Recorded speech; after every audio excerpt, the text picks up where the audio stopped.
The Babylon Project was our last best hope for Scott.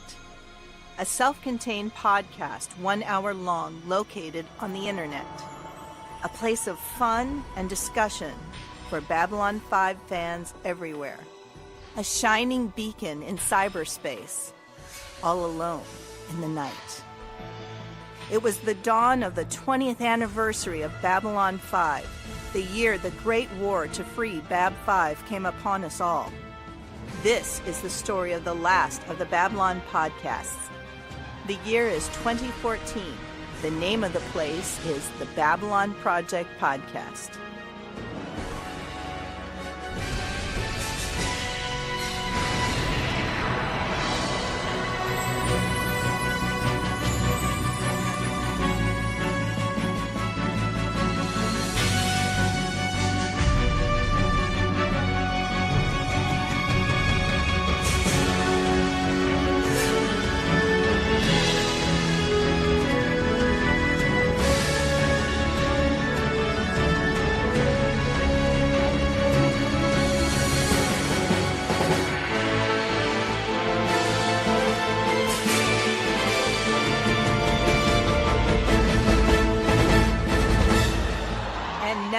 The host of the Babylon Project podcast, Jim Arrowwood and Raul Wybera. Thank you, Anthea. This is Jim and Raul, and you are listening to the Babylon Project podcast. I'm here with my good friend Jim Arrowwood. How are you doing, Jim? I'm doing real good tonight. I know I've got a little bit of it's been a bit wet, shall we say? So I've got a little bit of frog in my throat, but that's the sound of my Earl Grey. So I'm ready to go. Well, there it is. So tonight we are going to be talking about Born to the Purple, episode 3. You know, this was one of my favorite episodes of the season, to be honest. And sadly, I missed it the first time through. Mm-hmm. But when I got to recatch it, I thought it was great. Well, Jim, I think the best way to start on this one is let's go ahead and dive in with an episode summary. All right, here we go. Archive. Access. Initiated. The show opens with Sinclair and Jakar finding Londo in a bar watching female dancers performing on the stage. Sinclair informs Londo that he is to make sure he attends negotiations with the Narns the next morning. As Jakar admonishes Londo for missing the meetings, a Centauri female dancer named Adira enters the stage. Londo tells Jakar and Sinclair to sit with him. Jakar takes a big drink, and his new aide, Kodath, introduces herself and proves herself to be quite tough. Londo next heads to his quarters to find Adira waiting for him.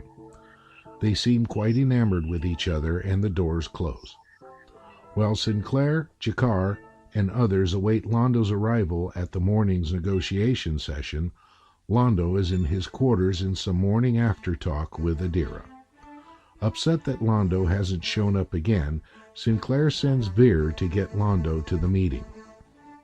Back in the meeting, Talia excuses herself with signs of stress, and as Sinclair follows her out, she tells him that she is disturbed by the strong emotions in the room.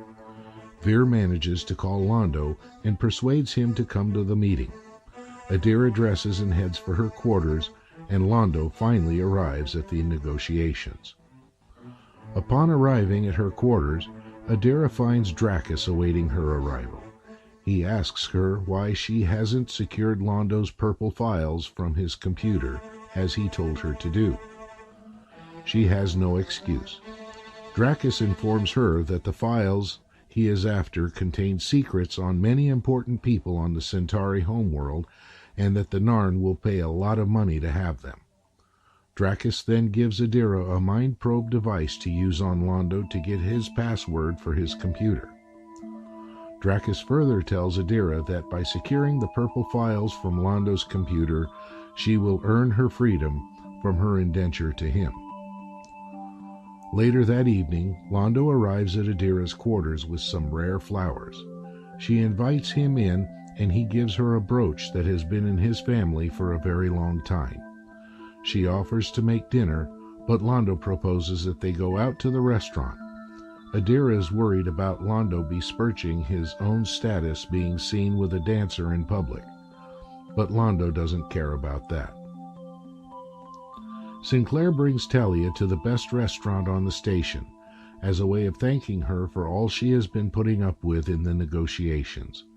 As they sit down, they notice Londo and Adira at another table making merry. After dinner, Londo and Adira go to Londo's quarters to retire. Adira pours 2 glasses of champagne, and while Londo isn't looking, she puts something in Londo's drink. Londo upends the glass and immediately passes out. Adira uses the mind probe to get Londo to reveal his password. Adira accesses Londo's purple files and copies them to a data crystal. She actually cares for Londo and is regretful for what she has done. She kisses him, places the brooch on the table, and leaves.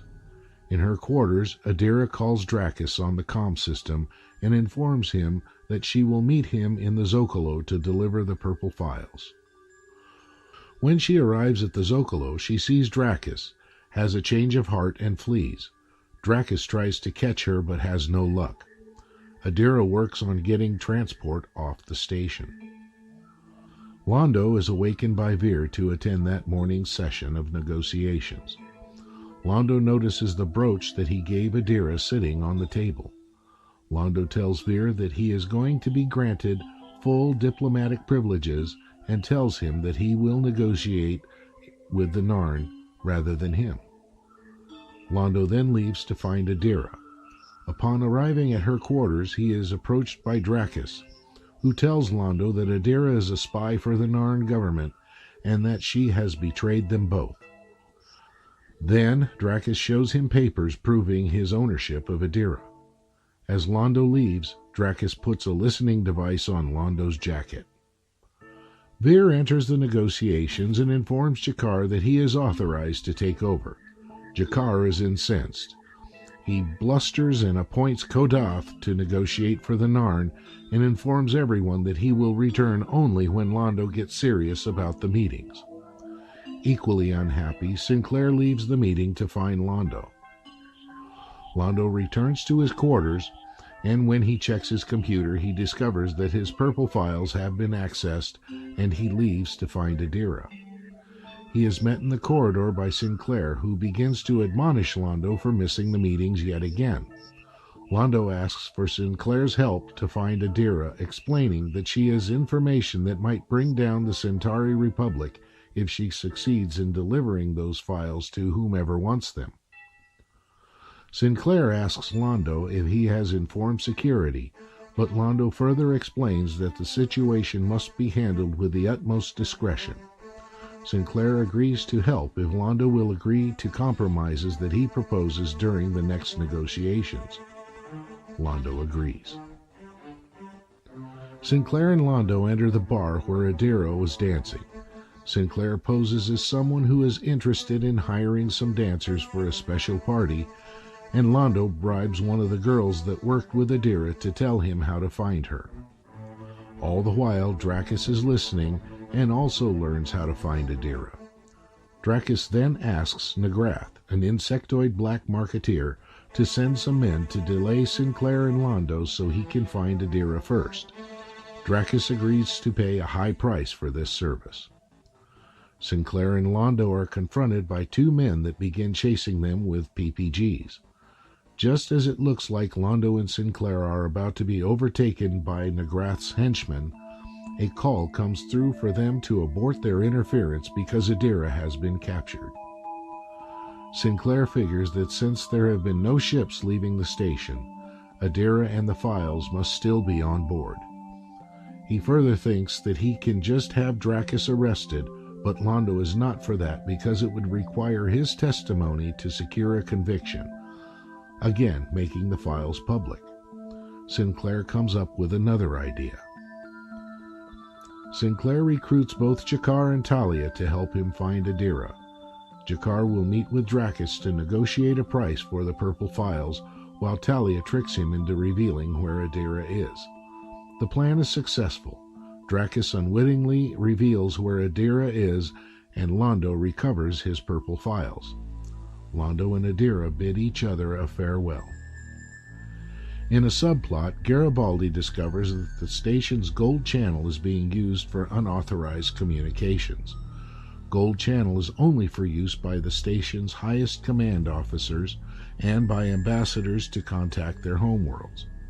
After several attempts to track the unauthorized user, he discovers that it is Ivanova getting updates on her estranged father's medical condition and finally saying goodbye to him as he lay dying in a hospital. In the end, Garibaldi overlooks this violation of protocol.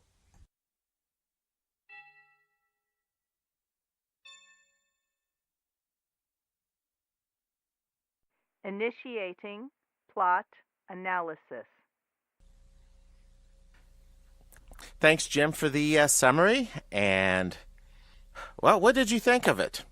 I enjoyed this episode. It was it had some serious elements. It had some really funny elements, and I especially liked what came at the end, which I'm not going to talk about just yet. We'll hold that till a little later. Oh yeah. As far as the guest stars, we had Fabiana Udenio playing Adira, and I'm not sure what else she has done. Oh, there's been actually quite a few things. And if you give me a second, I'll call up IMDb and look. I know she had worked steadily. There she is. I looked her up. Austin Powers, she was on One Life to Live, apparently. The Wedding Planner. Right. Well, actually, she wasn't in much, was she? Well, she's definitely worked she's worked really steady. She's worked very steady, but major roles, no. It doesn't appear so, at least. That said, Mortal Kombat. That said, she was an amazing actress in this show, especially for the importance that her role played. Yes. And we'll get into that again. As you say, we will get a little more into that later. Mm-hmm. And the other guest star, I'll let you get through his last name. Okay, that was Clive Revell, and he played a gentleman called Tracus. Correct. He had another role that sci-fi fans might know him more as. Yes, he was the voice of the Emperor in Empire Strikes Back. And until you told me that, I had no idea. I had recognized the name, and I had recognized the name in Babylon 5, but for some reason the two just didn't make a connect. Yeah, it was a kind of a neat discovery on my part. We didn't have any new cast introduced yet. No, we're still looking for a couple of them. Namely, Lanier, and he'll be along very shortly. And Natoth. And Natoth. We have Kodath. Yes. Rather than Natoth. Yes. Oh my God. Hot spots scan the sector. I couldn't believe that. That's when I knew I was in for a good episode. The first time I did see that, I remember cracking up laughing. Well, especially the way she dispatched that guy. It was that was classic. I will say this: in some regards, Jakar got the aid that he deserved. Yeah, he sure doesn't want it, but he deserves it. Absolutely. Probably even needs it. Well, it certainly gets him to appreciate Natoth a little later, plus a few other things that she does that earns his respect. That was another good episode, but I don't want to jump ahead to that. Right. As I said, Adira. Now, it was a small part in the series. She comes back twice, and once primarily mostly as a flashback. But my gosh, she plays such an important role just by the way of the influence that she has. For one thing, she goes a very long way to establishing the Centauri personal relationships and how they work. Right. And interestingly, the Centauri culture still allows slavery. Yes. And she was not a slave to another Centauri, though. She was a slave to Trachis. Right. And whatever was Trachis, I for the longest time, I wasn't sure what he was as far as his race, and I finally chased it down, and one of Joe Straczynski's comments noted that he was a Golian. A space Golian, as in capital G, not Agolian. I'm pretty sure we do not see him again. Right. Or not him, but we don't see any of his race again. No, there's a few that look kind of close, but that wouldn't be them. Mm-hmm. So, yeah. Yep. Okay, I'm going to have to get this out of the way first. Centauri women, single ponytail. Who would have thought? But that's just plain hot. Yeah. Well, now, I don't see that myself, but I'll tell you what, I don't care, Adira with or without the ponytail. She's was really beauty. a nice looking lady. Yeah. Yes. But it does establish, like I said, it does establish some of the basic aspects of Centauri culture. That single ponytail is the sign of a young unmarried woman.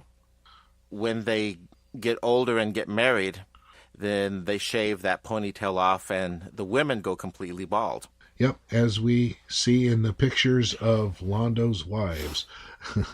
Death, pestilence, and war. Yep. You know what? That answer won me an autographed Babylon 5 game card. Really? At the convention last year. Yeah. One of who I hope to be is going to be a listener for our show, and who knows, perhaps a contributor. His name is Mitch Obrecht. Uh-huh. He did a panel on Babylon 5, and he threw out a bunch of trivia questions, and he was handing out these autographed cards. And he mentioned one of Londo's wives, and he said, well, what is the name of the other two? And I said, Death and Pestilence, and he laughed, and he says, I got to give you that one. Well, a lot of people would try to say Death, Famine, and War, but it was Death, Pestilence, and War, if I remember correctly. Yeah. But yes, this establishes so much of Centauri culture, and in a way that we really can't see just between Londo and Vir. We get some idea with the talking of Vir about the importance of status and title and everything. But here with Adira, it really, really takes center point. Well, Londo is a nobleman, and he has 3 wives, and I don't believe Vir has any yet, does he? No. Because apparently his rank probably isn't high enough. And in fact, Lando's not terribly well regarded in general to begin with at this point. No. He was sent to Babylon 5 mostly as a joke. Vir was stuffed away over there mostly because they didn't have anywhere else to put him. Well, did Londo get sent there to maybe be also put out of the way? One can wonder. One can certainly wonder, particularly when he holds something as dangerous as those purple files, which were a central driving point of the story. Yes, the center of attention, the purple files. Right, which were, the dirt file, I guess, the blackmail file for the Centauri aristocracy and government. Yeah, apparently he had a lot of dirt on a whole lot of people.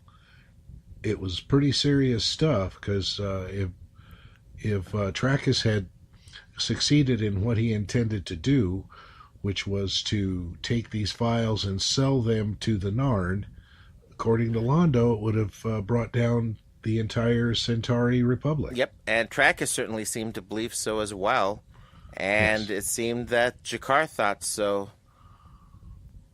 Well, also with the idea of the appearances and the status. And that was just heartbreaking to watch.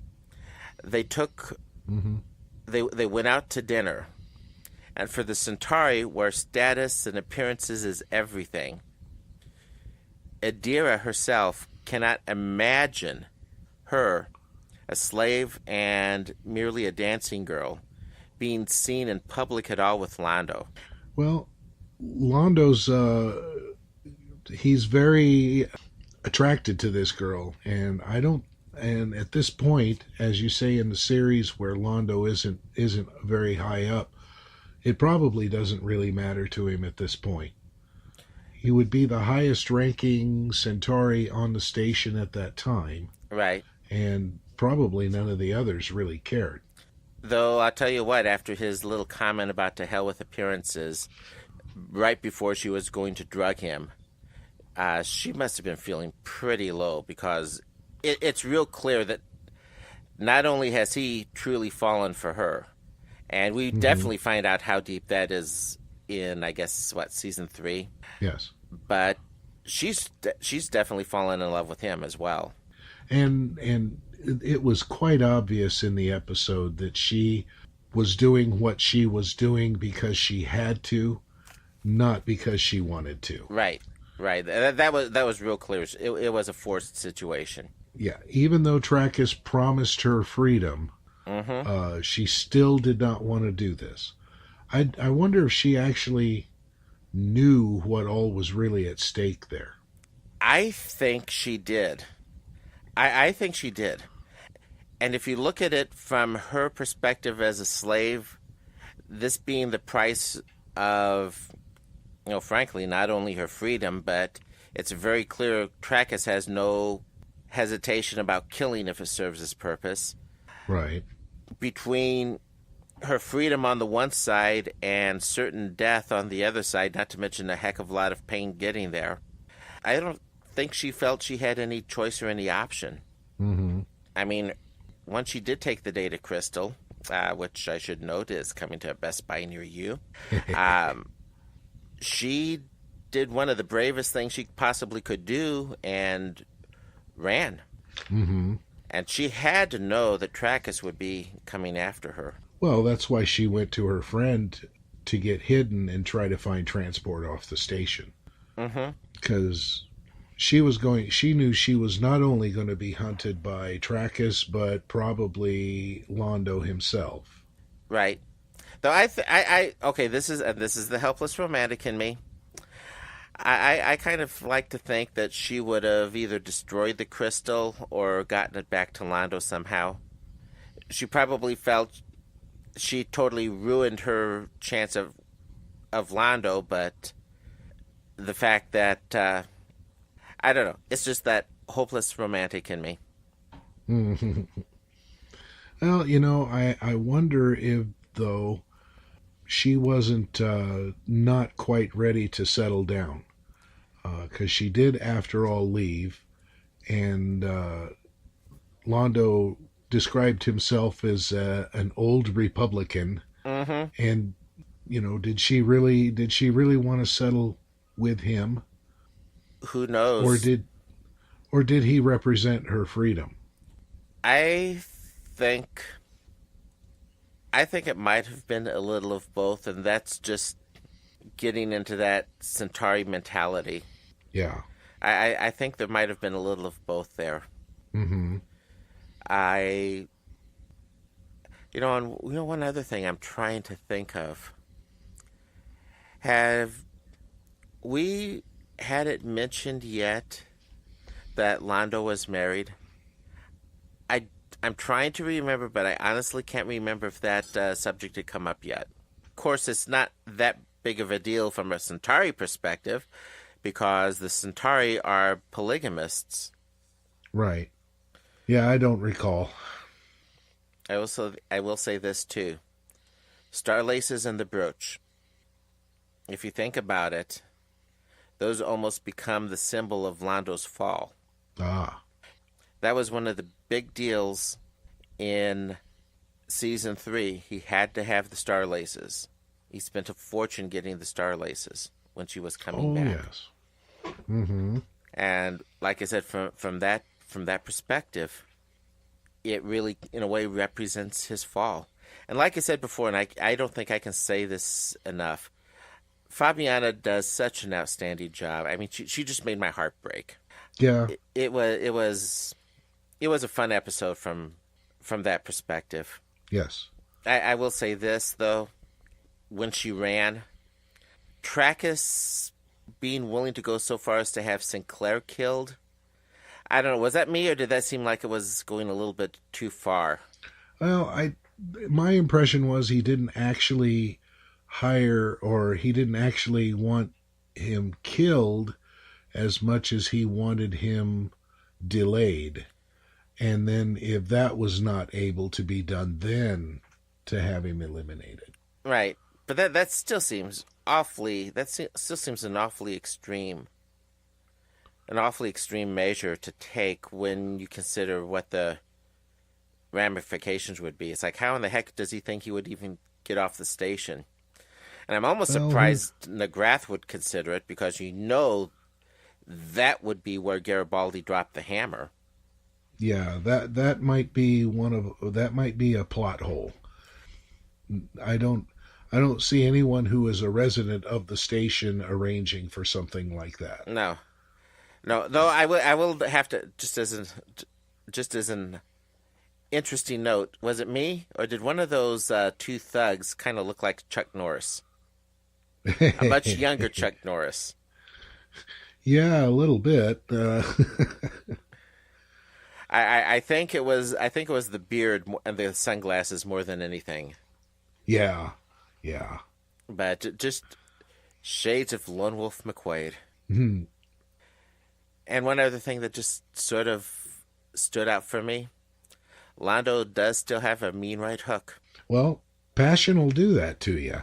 Yeah, that's true. And we do learn a little later on that he can still handle himself in a fight. Oh, yes. Especially with swords. Especially with swords and bugs. Yes. Uh-huh. But yes. So I'm wondering, we've got the mention in here in the subplot, the Gold Channel. Right, and actually there's two subplots. There's actually two subplots, and that would be a good one to handle first, because I would like to end on a little lighter note. Yeah, Gold Channel. A secure channel to Earth that very few people, not even the ambassadors, know about. It's sort of like the private hotline for the commander to Earth. Nobody's even supposed to know about it except for the highest levels. Right. In this particular case, Garibaldi's been finding someone hacking the Gold Channel. Right. And doing a very good job of wiping the tracks. Yep. And there aren't many on the station that can do that. Mm-hmm. Intrusion countermeasure electronics. So what... that kind of made me wonder, was that actually some hardware being used rather than simply software? Because it not only blocked the trace, but apparently the records were completely wiped as well. Yeah. Yeah, it could be. It probably is hardware. Ivanova seems to be brushing it off to gremlins mostly. Right. And Garibaldi finally catches Lieutenant Gremlin. Yes. And he never gives up. He sticks with it. Even when he can get into a good juicy fight, he just kind of hangs back and says, well, need to figure this out now. But it gives us a lot more background into Susan. We knew about her mother's suicide. Mm-hmm. And we find out her brother was killed in the Earth-Minbari War. And her father is ill and dying, and they have been estranged for years since she had joined Earth Force. Yes. Basically, what we're going to be finding out about Susan Ivanova is that throughout her life, she's just had it rough. It's just one bad thing after another and getting worse. Well, the main part of her problem, I believe, stems from Psychor and their treatment of her mother. Yeah, that's definitely the biggest part of it. I know I've seen comments about Straczynski, how a big part of his plan through the series was just to keep piling on one disaster, piling on more and more. Right. To her. But she watched the steady degeneration of her mother over many, many years. And that would do something to a person. That'll eat a person, yeah. Mm-hmm. And I know some people weren't sure. I know even my wife wasn't. Yes, he does die. Her father does die during that final call. I think some people may not have realized that, but if you listen to the cardiac monitor in the background, the tone, Yeah. yeah, he well, what we in the business calls Brady's out. Slower, slower, stop. Well, he was looking for absolution Mm-hmm. from Susan, and he got it. And he told her that he was proud of her. I think that is what was really important. Yeah. However, later on down the road, Rabbi Theo Bakel shows up. I can't remember what his character name was, but it seems like the that didn't heal the wounds that Susan had. I'm going to have to think about that between now and when we get to that episode. And it'll be, I don't know if it's a matter of forgiveness sought and given or not given, or if it's a matter of just the pain. She's been through so much that her defense mechanism is just to build walls around everything. Oh, and that to could keep very people well out. be. It'll be a great conversation for that episode. I'm going to have to pay close attention and see what my thoughts are between now and then. Is that a first season episode? Yes, it is. Okay. So that'll be coming. Sinclair will be sitting Shiva with her. Right. Okay. And I think the wrap-up for this part was Garibaldi and Susan's final conversation. Yep. He said, "Yep, we have some gremlins, but they've all been taken care of now, and I don't think we're going to hear from them again." There was so much said with so few words. Yes. And it's just great to see the really deep bond and friendship that's beginning to form between those two. Well, and not only that, but it gave Garibaldi's character more depth, which we really haven't gotten, other than his second favorite thing in the universe. His character just hadn't gotten enough depth. Yeah, and for anyone who hasn't figured out what his favorite thing in the universe is, we're talking Duck Dodgers here. Yep, in the 24th and 1/2 century. Mm-hmm. In the next episode, Infection, Garibaldi's character will gain even more depth when he has an encounter with Sinclair. Yes, and we get an idea of how far back they go as well. It would seem to be quite a ways. Yep. One of the things you note, we've got some jumps, but a lot of it, where the character depth is concerned, is more in the way of character establishment. Now, we've had a 2-hour pilot, and this is the 3rd episode. Right. It's still really been mostly character establishment. Not much has happened in the way of actual character development yet. Right. And that, I think, is a little bit unusual, especially in today's television environment. It's almost like people don't have the patience to really do the development of the characters from the level of taking this much time to establish. I mean, we still haven't finished out the full breadth of establishment with really any of our major characters yet. Oh, no, and it's going to take some time. As a matter of fact, we still get character development in the final season. Now, if you look at, as you mentioned, television today, what are we getting from television? We're getting 10-episode seasons, maybe 13-episode seasons. Characters are established and developed right away and then thrown into situations. One such show I'll cite is Falling Skies, which is a prime example of that. Last year's Defiance was the same way.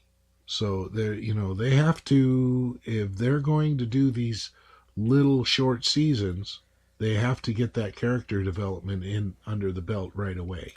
Yeah, but then there's still shows like Once Upon a Time, which is a 22 episode season, Hmm. or Fringe, which was 22 episodes per season. And I hate to say it particularly because you know how much I loved Fringe, Yes. but they suffered from some of that same problem. I They can't speak to Once Upon a Time, but the character development in Fringe did stretch out. It stretched out, but it didn't get to the depth of BAP 5. No, no. But it was the character development wrapped around the main story in Fringe. And I'll give you absolutely. In fact, that was one of the areas where I was hoping, and if you remember some of my audio blips to Wayne and Dan's show, Hmm. my hope was that Fringe had the ability to rise to that bar that Babylon 5 set. And so far to date, Fringe has probably come the closest. You know what? In a side note, if you want some character development on Fringe, get Krista Faust's books. Really. Yes. There are two of them so far. Another one is about to be released. You can get them through Wayne Henderson's site. I think they're quite good. A lot of people poo-pooed them and panned them pretty badly, but I've read the two so far. I don't recall the titles at this time, but Krista Faust is the person that wrote them. I will do that. I have not read them, primarily because I tend, in general, not to be a big fan of spin-off novels from TV series. Uh-huh. But on your recommendation, our likes are close enough that they will probably get added to my reading list at this point. Excuse me. All right. Getting ourselves back onto BAP 5. Typically there's an A story and a B story. And that's more or less what we've covered here, but there's sort of a C story in this one as well. And it kind of loops us back into the Adira story. And that's the Euphrates Treaty with Kodath. Ah. I mean, it's the whole point of, in a way, it's sort of the whole point of Kodath's presence. First of all, I've got to say, Veer's video game, loved it. Totally loved it. And actually, the Narn with the video game later was even, I mean, that was a gag that they set up early, and midway through the episode, you finally got the payoff with Jakar playing his video game. Yeah, it was definitely art imitating life. So much. And it was definitely prophetic in its own way. If you think about what I've done at some of the meetings that I've had to sit in and try to stay awake through, it was definitely prophetic. Yes. Now it's all with cell phones and DSs, though. It's a little bit different. Right. Oh gosh. And okay, I've got to include, because my quote for the episode. Sorry, Susan, you're not getting a quote from me this time. Londo gets it. You moon-faced assassin of joy. Yes. So, what about the Euphrates Treaty? We really don't. Well, we don't get a whole lot of what's going on with that specifically, other than Londo is too preoccupied with Adira to go and negotiate. Jakar is not going to negotiate with anybody but Londo. Mm-hmm. And Sinclair uses it as a bargaining chip. Yeah, he's more or less stuck in the middle. Yes.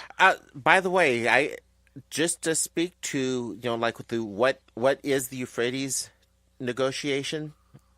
One of the things that Straczynski was doing with Babylon 5, just because we're not seeing something on the screen doesn't mean that something's not happening. It's sort of life goes on. Life continues. And you'll see that not just with things like this, but, characters come and go. They might not be seen for several episodes. They're obviously there doing something, but as he puts it, life goes on. Right. Yes. Do we ever find out what this Euphrates thing is, or is it just Not more or that I less know a plot? of. I think Just it's a plot device? I believe it's primarily just used as a plot device. But yes, the way Sinclair tricks Jakar into getting the files back, and I like the way it involved Talia as well, Yes. because it gives some more background on Psycor and Psycor rules. For starters, her headache, it's hard to block. It's hard for a telepath, or as they call themselves, teeps, to block very, very strong emotion. Yeah. And between the Centauri and the Narn, there's going to be a room full of that. Yep. And they've got, at least at the P5 level, the commercial telepath level, they've got some very, very, very strict rules that they have to follow. Yes. The idea is to keep it out of people's minds. In fact, she wasn't even going to help Sinclair because it played a little bit loose with the rules. Until she found out that there was a life at stake, that Adira's life was in jeopardy. And even then, she wasn't going to flat out violate the rules. She was going to try to trick Trackus into providing the information that they needed. Yes. Which I should... Which, I'm sorry. I was going to say, which she did brilliantly. Yeah. And I liked how Londo thanked Jakar for saving the Centauri Empire and their honor. Most definitely. I think there was a little bit of payback there. Oh, yeah. Well, there was definitely payback there. There was also payback from Sinclair to Jakar. Yep.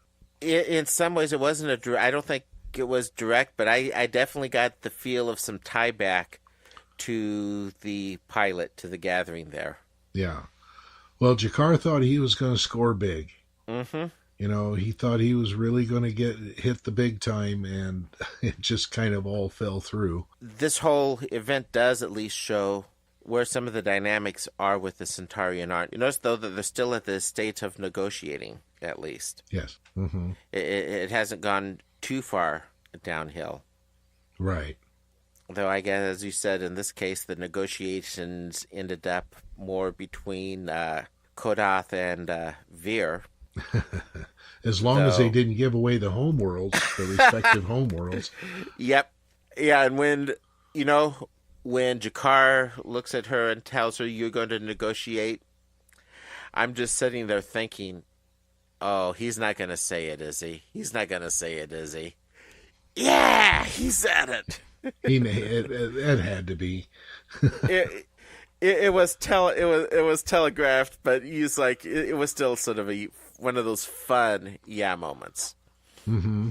One thing I found quite interesting in this episode, and it's in our show notes, and that is how very Victorian the Centauri are. Very, very much so. Sort of almost a mix between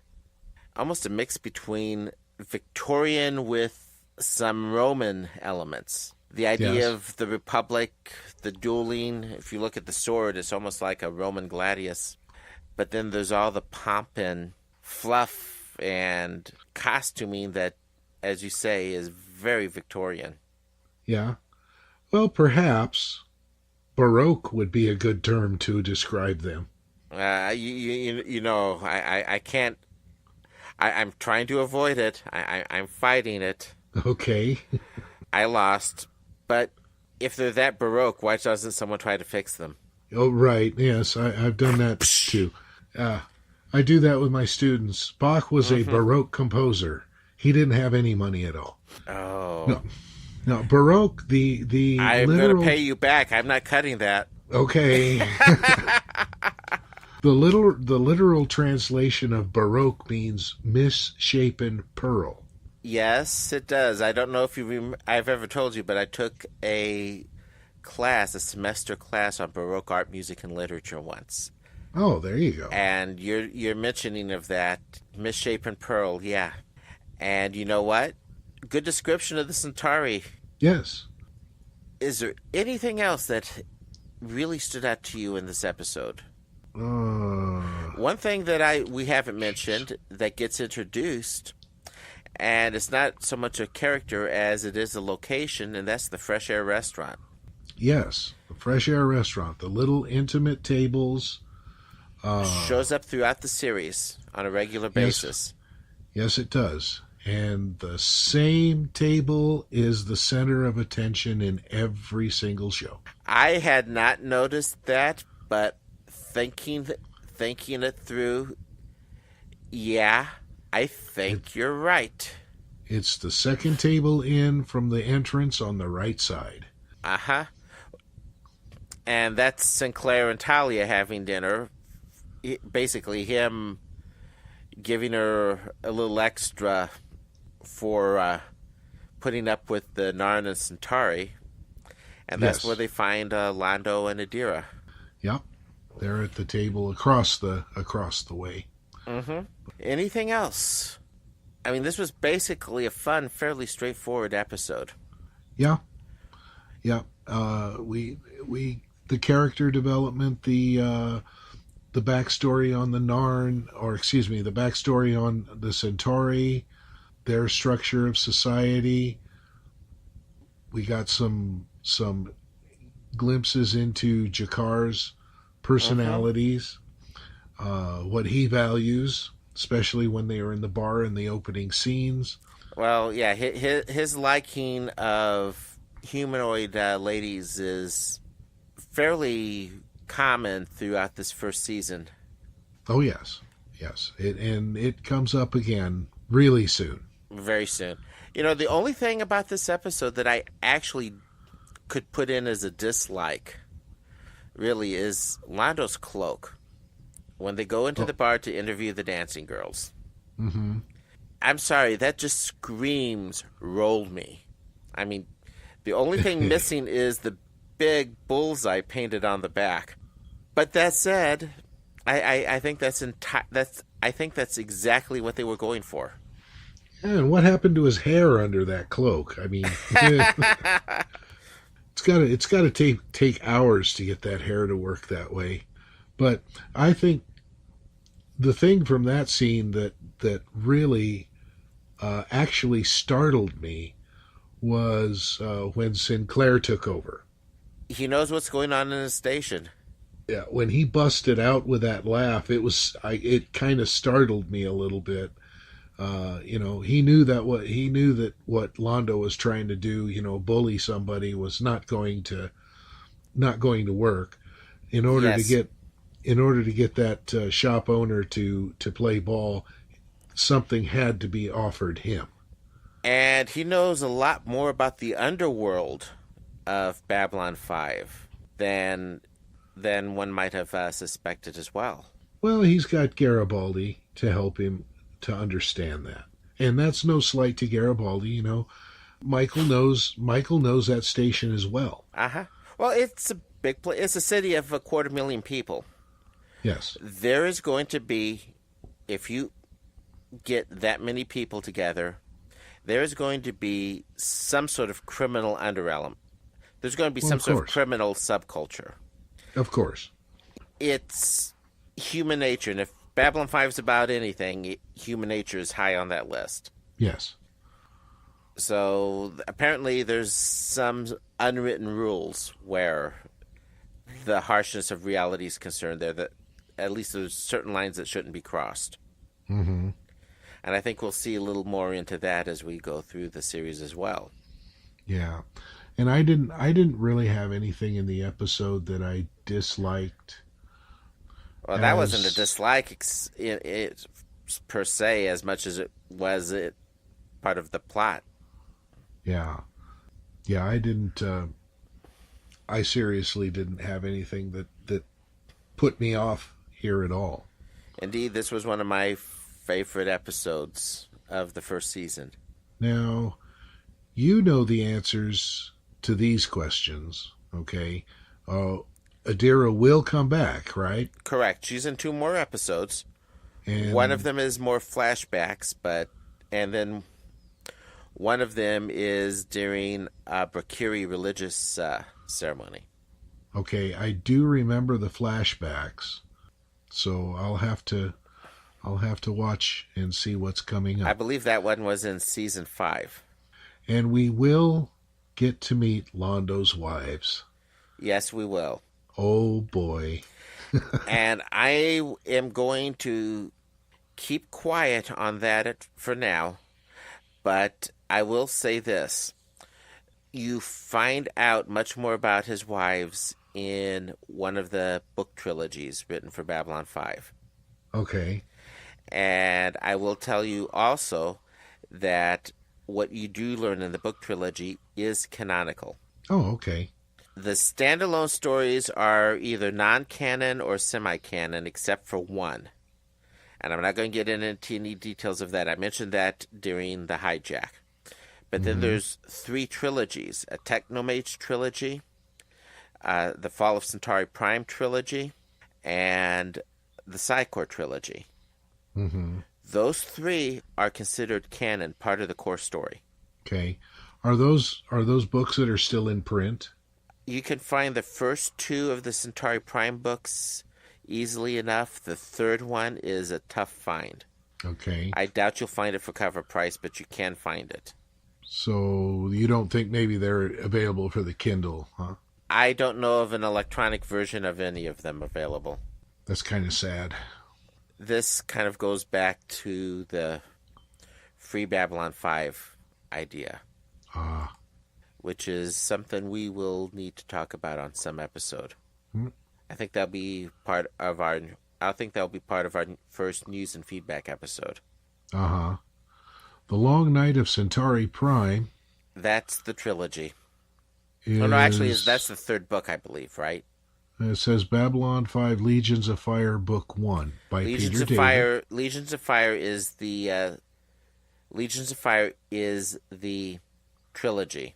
Okay, so Book 1, written by Peter David, is available, but not on the Kindle. Right. Final Reckoning, The Fate of Bester. That's part of the Psychor.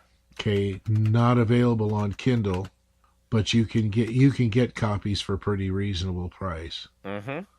It is Legions of Fire Book 3 that is hard to find. Dark Genesis, The Birth of the Psychor. Wow. Your best bet is going to find it used on Amazon. You'll probably be paying a little higher price than actually going to a used bookstore. Oh, yeah. Deadly Relations, A Bester Ascendant. Mm-hmm. Now, I will tell you, the Legions of Fire trilogy covers the period of time from, probably stuff that happens in season 3 through the big gap in time until the nearly the last episode. I mean, look here what I found. Great. Out of the Darkness, Babylon 5, Legions of Fire, Book 3, $72 new. It's considered a collector's item. Huh. It is considered a collector's item. Book 2 is $4.71 new. Yep. You can get a replica logo for the Psychor for $15. I wonder if eBay. Oh, they could be available there. I've been burned too many times by eBay. Honestly, I never have, but I'm very, very picky. I got burned twice. Huh. Okay. Well, what do we need to do next, Coach? Get out of our divergence here and back on track, I think. Yeah. Well, Jim, I think I've covered everything that really stood out to me on this episode. It was a fun episode. It gave us a lot on the character background and the character establishment. And it just had some brilliant pieces of acting and writing in it. Yes, and it had its moments of intensity. It had its humorous moments, and it was a nice episode. I enjoyed this one. It was one of those episodes where you laughed and you cried. Yes. And that makes for great drama and great science fiction. Yep. So, are we done here? I believe so. All right. Just remember then, no boom today. Nope, but boom tomorrow. There's always a boom tomorrow. Tomorrow. Take care, guys. Have a great night, and don't forget, we're looking for your feedback. Yep. Have a good one, folks. Bye-bye. Podcast terminated.